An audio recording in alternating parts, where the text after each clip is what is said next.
Bitcoin has been around for 13 years now, and there's a question that keeps on arising, and I have asked that question myself many times. What was Bitcoin really created for? What is Bitcoin created for? I mean, of course, Bitcoin is still here, so what is it created for? Believe me, I researched the internet, and there are many ideas about what it's created for. Obviously, in this video, all I can say is my views, my own opinion, what I think, and all the research that I did, where it kind of led me.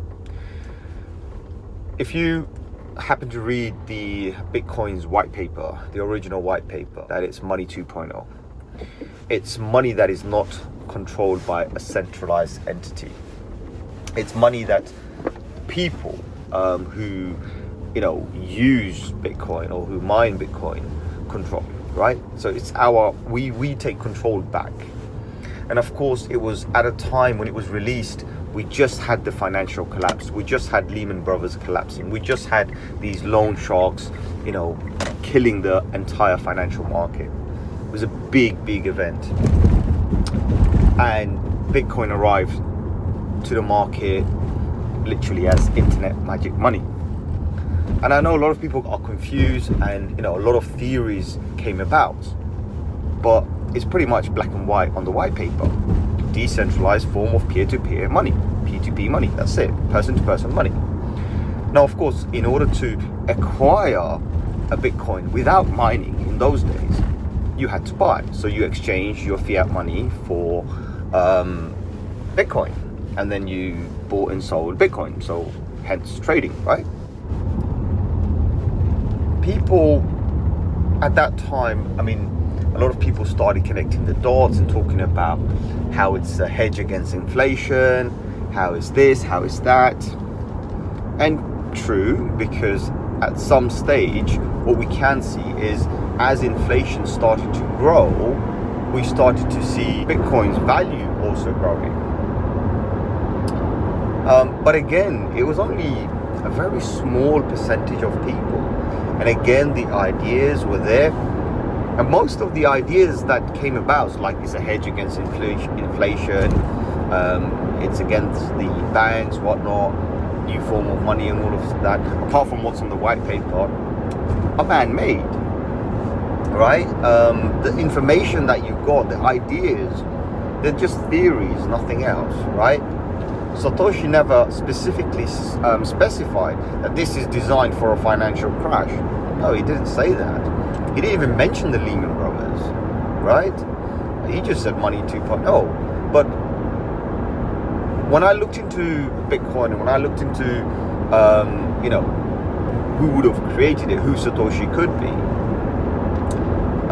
I didn't really get much information on Satoshi, right? Because these are, again, people are speculating. These are ideas. People are having theories who Satoshi could be. There's a poor guy called Satoshi Nakamoto, an actual Japanese guy. He even got bugged. And he's like, look, I'm not Satoshi Nakamoto. I'm just a bloody whatever. So Satoshi could be anybody, but I'm not going to look into Satoshi. We're not talking about Satoshi right now. I want to talk about Bitcoin itself. So the creation of Bitcoin, or the release of Bitcoin, so to be more accurate, I would say the release of Bitcoin was probably a coincidence, right? Because, or planned, but either way, it wasn't done exactly in 2008. And the development didn't start, when we think it did. In fact, and correct me if I'm wrong, there are papers and documents and information out there where there was a professor from the Cornell University back in 1955 who proposed to the CIA, in order to prevent money laundering and money fraud, to create a digital currency. 1955, guys, 1955. That gives you an indication that when we had digital technology, right? The poor fella died a few years ago, and he was one of the first persons to kind of mention anything even alike. So of course, once an idea is formed, then what you have is other people in the field, or other people with similar interest, will start developing this. So once this is public news, other people will develop this. And you can see this. Once cryptocurrency became successful, Bitcoin, other coins like Ethereum, like what was the other coin called? Mastercoin, right? So Mastercoin first, actually, Mastercoin, and then Ethereum, right? And Ripple, and so on and so forth, and so many others. They all popped up. Why? Because one was successful. If the idea wasn't there, nobody would have even thought about it, right? They wouldn't even come out with it. So this thing, in my opinion, took many years to be developed. In fact, there are parts of the Bitcoin's like code base, or whatever you want to call it, similar to like other money, Bcash or B something, whatever it calls, or eCash. There's so many other forms of digital money or digital dollar or digital gold that has been formed before. They're just failures. Of course, the guys who created it, they were big on the news when they did do it, marketing obviously. But as soon as they failed, they disappeared, and nobody asked, what did they move on to? Nobody asked, right? I mean, this professor in Cornell University, what did he do in the last days of his life? Nobody asked. So there are rumors out there where people say that Bitcoin could have been created by the CIA, XYZ, whatever. I don't think they are, and maybe they are. It doesn't really matter. Whatever. I mean, your money, your fiat money, the money you're spending right now or earning right now, was created by somebody somewhere, right? And definitely governments are involved. Whether Bitcoin was created by governments or an individual, or a completely anonymous group of hackers, or whatever you want to call it, with good intention or bad intention, it doesn't matter. What matters is it's a success. And what matters is its original intention is to be money 2.0, and it's definitely fulfilling what it was actually designed to do. So in that sense, it's doing exactly as it was intended, right? It's intended to replace the current monetary system to a certain level, give power back to the people, and it has so much. It's done that from day one, right? So we definitely have the power. We're not anonymous, but we're pseudonymous, right? If that makes any sense, right? But point is a lot of people have this crazy idea and this thought, and that's been fed to them, right? And I don't blame you if that's what, because you haven't done your own research. DYOR, right? It's very simple. When you do, you go down that deep rabbit hole. Believe me, it changes everything. I mean, for me, I'm still changed. Nothing phases me. Even if somebody came out to me and said the Federal Reserve created Bitcoin, I'm okay with that. Why? Because so what if they created it? It's doing what it was intended to do. Maybe they created it for a replacement of the dollar because they knew the dollar was going to be inflated to such a high level, right? And it's going to crash everything. So it has to be replaced. You have to have dollar 2.0, right? Or probably, pound, right? Or probably the euro, whatever you want to call it. Because at one stage, we will probably have money that is universal. What's the point of having 200 different currencies in the planet, right?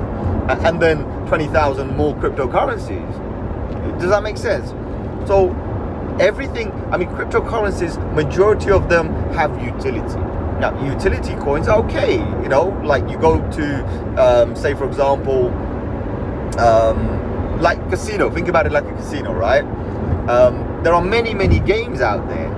Now, you can't play a roulette game with coins. No, you can only play slot machines or other games that only accept the coins, right? You can only play card games with card games, and there are variations in the card game. So some card games may need 3 cards, some may need 2 cards, some may need 5 cards, right? So you can understand where I'm coming from, right? So that's the utility, right? So there will always be some level of utility in the crypto space which will survive. But other than that, most currencies that aim to be money, right, or aim to be some sort of a currency, well, they're going to have a hard time, because the thing is whatever this experiment, I would call it, right, Satoshi created, because it is an experiment. Think about it as an experiment, right? Whatever experiment Satoshi Nakamoto created is a success, right? Let's just say it's a success. It's a success to the global level. It's a success to the level where it's been, you know, I mean, it's changed governments, right?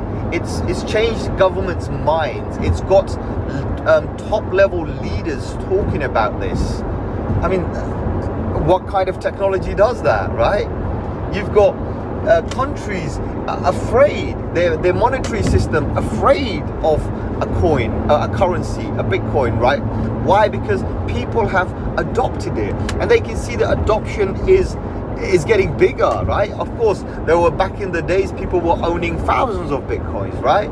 Now it's not hundreds. It's all that matters is how many Satoshis you have. And the growth of Satoshis in people's wallet and the new wallet addresses and the new amount of coins are building up. People are accumulating more and more, all right? Which means that exchanges are running out. That's a good thing. That means it's a success, right? Now, I've always talked about this as well. I said, look, one Bitcoin is one Bitcoin. And of course, it doesn't really mean anything when I say something like this. Like we can say, like, you know, one of me is one of me, right? Yes, of course, one of me is one of me, right? But one Bitcoin is one Bitcoin. And the reason we say this, right, it's a very good example. It's a way of explaining that fiat currency changes its monetary value in the global markets regularly, right? Or inflation. And Bitcoin can't really inflate. It does have an inflation. The inflation is the current level of how many coins are produced per block. That is an inflation, by the way. So Bitcoin does have an inflation. I think it's 2-point-something% per year or something like that. But what it does have, a deflationary mechanism where the inflation itself is cut down, right? So every 4 years, the inflation itself is cut in half. So it counteracts with the monetary inflation system, right? Because the money inflation system, it just adds. So if it's 3%, 4%, 1%, whatever, 0%, doesn't matter, right? It's always adding to the previous. Whereas in Bitcoin does that in a particular way, and then what it does, it cuts it in half, right? So by doing that, it dramatically reduces the entire supply. And at the same time, adoption is growing. So you've got this negative inflation, deflation, with some inflation, obviously. But you've got the adoption. So as long as they're both in check, BTC stays exactly as it is. It doesn't move anywhere, right? Think about this, right? So you've got 10 coins coming out and only 10 people holding. That's just 10 coins, right? However, you've got 10 coins coming out, but 20 people want it. Well, now you've got a problem because you only got 10 coins. So 20 people are fighting for it. So then that pumps the price a little bit. Like, let's just think about it this way, right? So when these supplies go from 10 to 5 to 2, for example, and you've got the reverse multiplication happening as well, where now the users are going from 10 to 20 to 100, you got a problem there, right? Because you don't have enough to give to everybody that wants one. So that is what kind of gives us the price. It's not so much about inflation as well. So we talk about like inflation proof. Again, these are just theories, right? The fundamental fact, the one fact that's on the white paper, it's peer-to-peer money. All right, it's what you value it as. If you send John 1 Bitcoin, John receives 1 Bitcoin. That's the rule, right? It shouldn't be, I'm sending you £20,000 worth of BTC or $20,000 worth of BTC. No, it should be, I'm sending you 1 BTC. You know? So Tom sent it to John, John receives 1 BTC. It's simple as that. That's the maths. There's nothing else, right? Oh, you're sending him some Satoshis. Okay, how many Satoshis are you sending me? I'm sending you 10,000 Satoshis. Okay, yeah, there you go, 10,000 Satoshis. That's the maths. There isn't another maths, right? Of course, we've recently had people talking about a global reserve currency. Bitcoin could become a global reserve currency, but you got to understand the global reserve requirement. Guys, we're sitting like somewhere around 400 and something, $500 billion for the total Bitcoin market cap. And majority of those coins are in people's wallets. So, sorry, somebody explain to me how BTC could be the global reserve currency when it's sitting in your freaking wallet. Sorry, it doesn't work, guys. Do you not understand? It does not work, right? So I know I'm probably, you know, saying things that you just don't want to hear, but I'm a realist, right? And I'm a logical guy, and I'm using my logic here. I'm not saying it's a bad thing, but what I'm trying to say is understand this. There are hype out there. There are people's theories out there, and not all theories are correct. And that's why it's called a theory. It's not a fact, right? Only one fact. It's a peer-to-peer money. That's it, right? So it's a means of exchange. We can exchange one BTC for another, or servicing goods, happy days. That's about it, right? As long as the other person accepts it. So if I'm selling you something and I accept BTC, then I accept BTC. That's it. It's simple. It's just as good as any other money or any other currency that there is.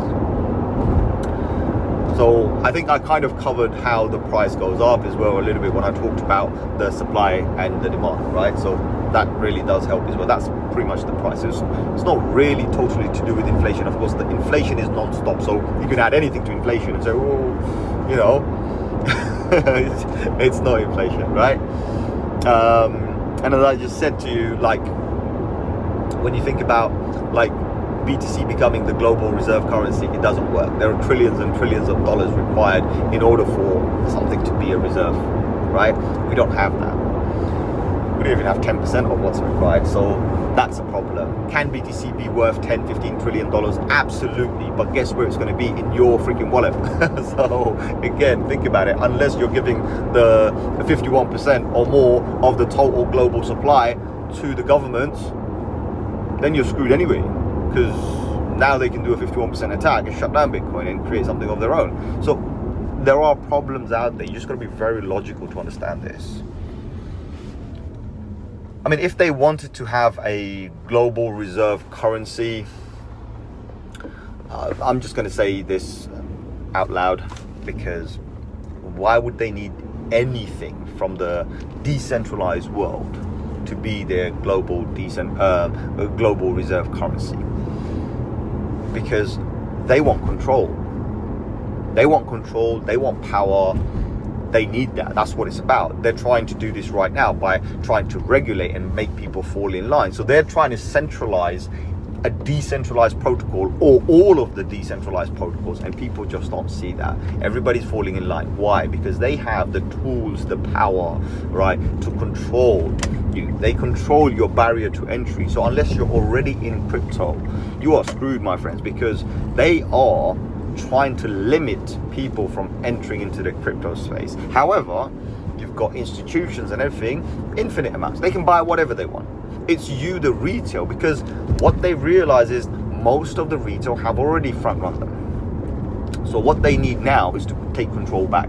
They need to scaremonger you, do whatever, take as much crypto off you. And I'm sure at some stage I'm going to see government subsidizing big mega corporations to buy crypto, because that's what they do. They'll probably give them massive loans. I mean, we see a good example. What's his name? Michael Saylor, right? He sells his convertible notes, his stocks, and he ends up basically buying billions of dollars worth of crypto. It's already happening. People are already doing this. Well, you do it, that's fine. Because all they want to do is make more money. Michael Saylor has no interest. I mean, he may have said certain things, but he used people's money. That means people are owed money. Well, Michael Saylor going to sit there for 100 years? I'm never selling my Bitcoin. You got to pay their money, dude.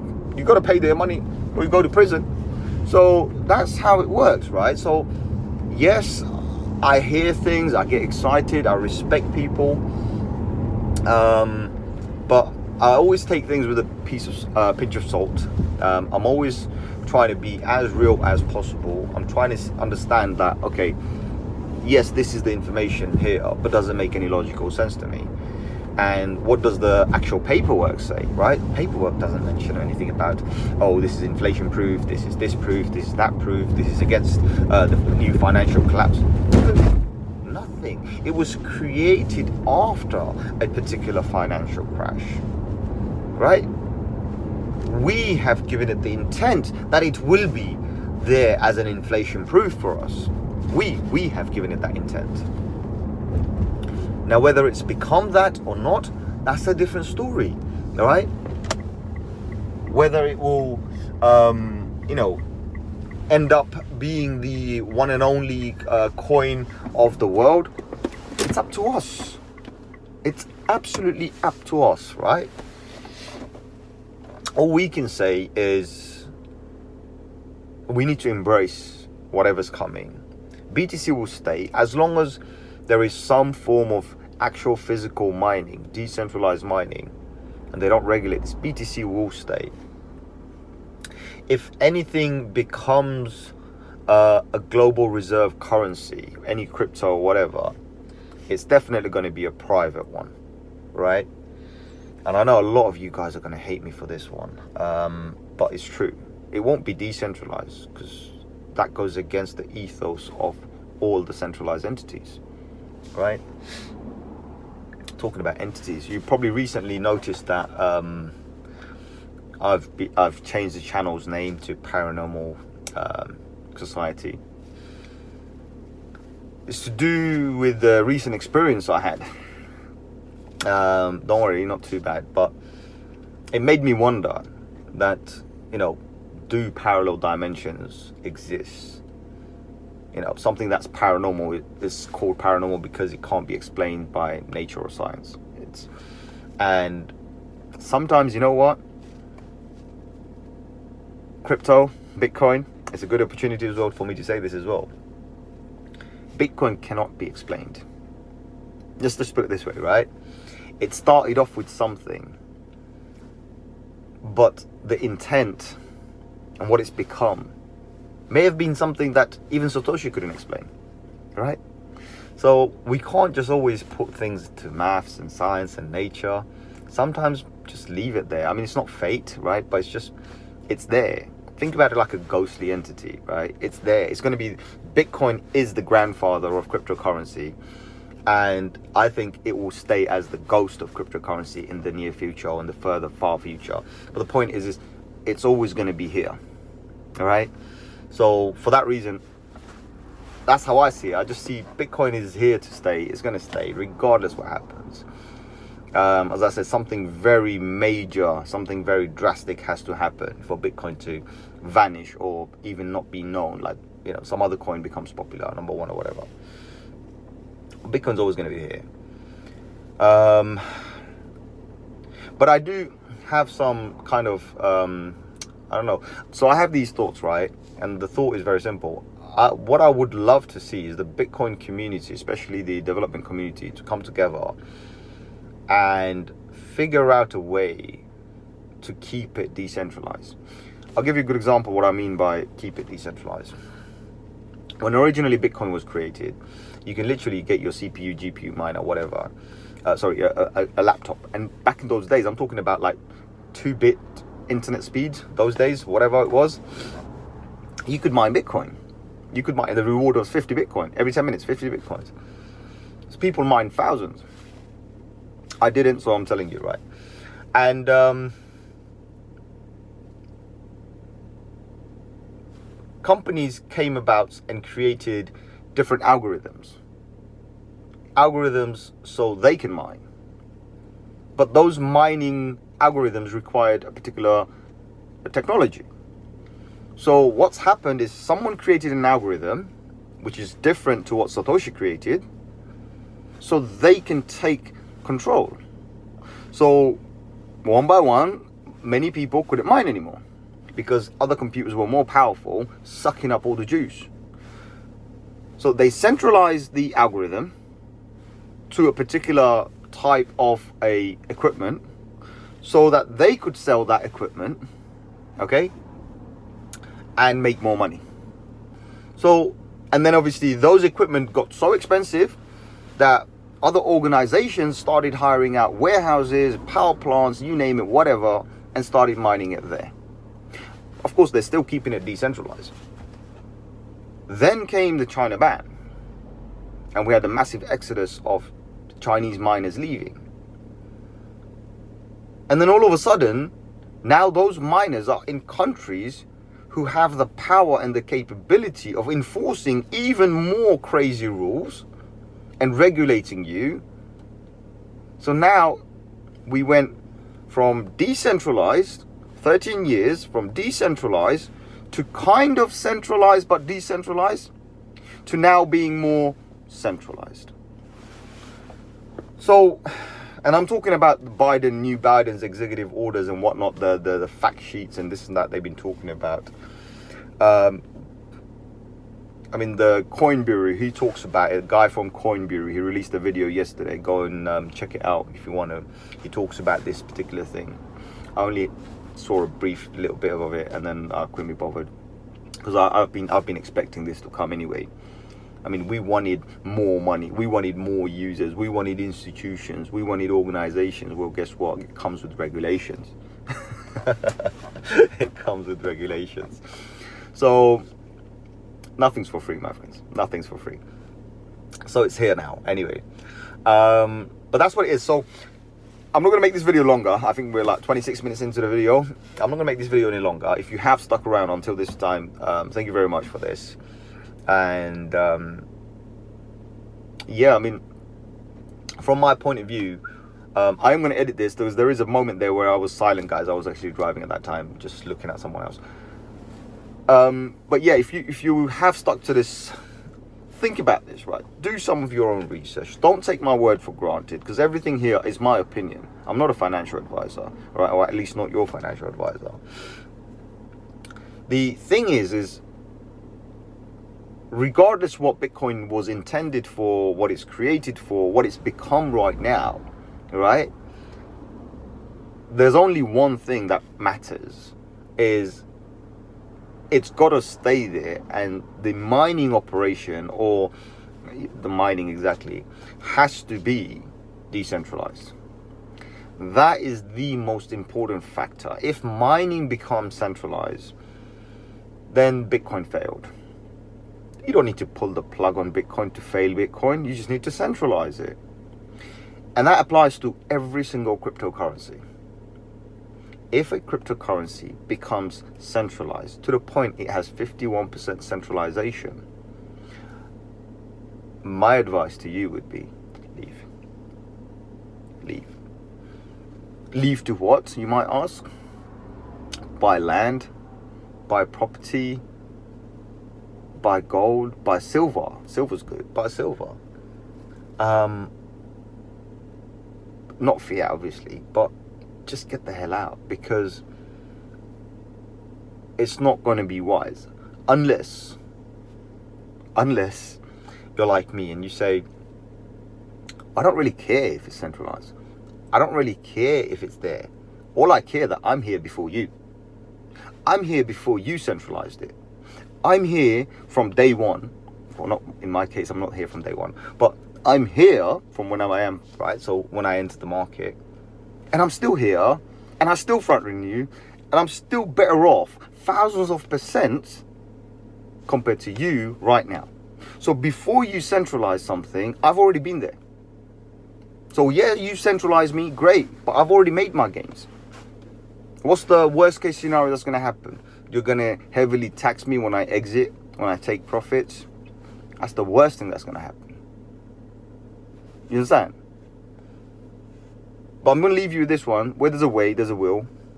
And regardless how centralized something becomes, unless we become a one world order where, you know, we have a universal currency for the entire globe. We have a universal digital credit system where how much money you own is based on the credit, your credit, right? And I'm not talking about social credit, I'm talking about your credit. Like, say for example, you have a card or a chip or whatever, that's what you have, or some sort of a retina scan or some shit like that, right? Excuse my language. Oh, and there's a technology coming out, believe me. Facial recognition technology is already working. Amazon Fresh stores, if you walk into one, you can just take whatever you want and they've already charged your account. You don't even need to pay, right? Think about that. That's already here. So if Amazon knows your card is connected to your face and it can charge you, what do you think the future holds for you? So when we have this one universal currency, right, it will be the same. You are what you're worth. right? So you're worth $1 million, you're worth $1 million. Everybody knows you're worth $1 million. Can they take it? Can they hack you? No, that's just not possible, right? Because of the security measures that will be put there. But you're worth $1 million. So you go to a shop, you want to buy something, well, they already know you're worth $1 million, right? As long as you don't exceed your limit, you can buy. So that's what's going to happen, right? That's what's going to happen. But as I said, where there's a way, there's a will. BTC will survive. As I said, right now, it's here. Everyone talking about it. In the future, it might just be a ghost, but it's still going to be here. So think about that. Think about what I'm trying to say. As I said, I'm not giving you financial advice. I'm just doing my thing. I'm still buying BTC as much as I could. I'm like my kind of cost averaging is every week. I'm trying to pick up as much as I can with whatever cash I've got saved up, whatever cash I'm getting hold of, basically. And I'm just doing my thing, right? Am I waiting for a bottom to come in? I think we're already here. There's a possibility that we might go and test the lower levels. I've mentioned this all this time. I said, look, guys, we might go down, we might go down, we might go down. So I have this great feeling that we might actually go and tap the lower levels, because we have to, guys. We have to, right? Unless we bottom out right now, then it's great. So we need to go to the 25, 30K for us to basically confirm that that's it. This bear market's over. And we are very close. I have a very good feeling we are very, very close to the bear market end. The bull market's about to start. And remember, you will get confirmation of a bull market at midway point. But we know when the bottom's in, that's the time the bull market starts, right? So that's what I'm hoping for right now. This is one of the reasons why I haven't been holding back or anything. I'm just like, okay, every time it dips below 19K, every time it dips below 19K, boom, boom, boom, boom, boom, just go in, right? And then, of course, I have my buy orders sitting at the 17,300K, the 16,000K, the 13,000K. That's it. I haven't gone lower than 13,000K. Why? Just in case something happens, right? And the funds I'm using are going to be the funds that if I can't buy the bottom, then I'm just going to use those funds to buy the alts on the way up, because I know I'm going to have less risk on the way up when I buy alts. So any funds that are going to be remaining right now, if this bull market, if this bear market finishes and the bull market starts, then that fund is going to be used for the altcoins. But right now, my levels are set, my prices are set, my amounts are set. So I'm only picking up at those price levels, nothing more, nothing less, right? I'm not there trying to buy this or skim this every single day. I'm not doing that. I'm not buying and selling, none of that business. I'm just trying to buy, accumulate. And if I miss that boat where I don't go to the bottom levels, I don't go to the 16,000 level, I don't go to the 13,000 level, it doesn't matter. As long as the market is going up again, I'm going to be picking up alts and climbing up with it. Just multiply those funds even more, as long as the funds actually are worth anything. So as long as the US dollar doesn't go to zero, and as long as the GBP doesn't go to zero, that is, then I've got a big problem. But then probably BTC will be the hedge. But other than that, guys, I'm not going to make this any longer. Thank you very much for hanging around with me. I hope this made sense to you. I'm just using some of my knowledge, some of my logic, just trying to look at things in a different perspective, not just take things that are given to me. And I advise the same to you as well. Just don't take things. Sometimes, you know what, you got to go and just think for yourself. It's like, okay, this is what this guy said. Does it make sense? If it doesn't, I'm going to do my own research and see what he says doesn't make any sense, right? Because it's really important that you understand that we shouldn't fall for what other people are telling us, right? You shouldn't fall for what I'm telling you, what I think it is. I'm just trying to open up the minds and say, look, guys, think about it. The possibilities are limitless. But that's what the paper said. Peer-to-peer money. That's it. It's just person-to-person money, for services and goods. That's it. It's not inflation-proof. It never said that.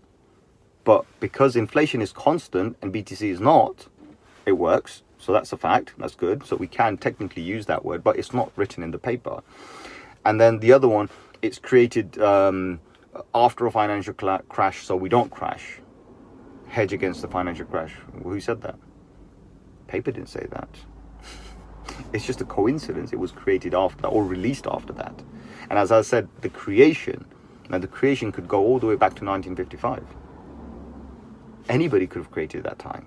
And many others who have attempted to create something similar, they vanished. They've never created anything like it. So think about that. Think about all of those things. for me, Satoshi Nakamoto released a cryptocurrency, the first of its kind, publicly released, which is an experiment. And the experiment passed. So don't get it wrong. Don't take it the wrong way. Experiment passed. He created a decentralized protocol that passed. Whereas in the others before him tried to create centralized protocols and it didn't work. Take that with you. Other than that, like, share, subscribe. I'll catch you on another one very soon. Make sure to share with one other. Write something in the comment. Tell me if I'm wrong. I'll see you in another one. Adios, my amigos.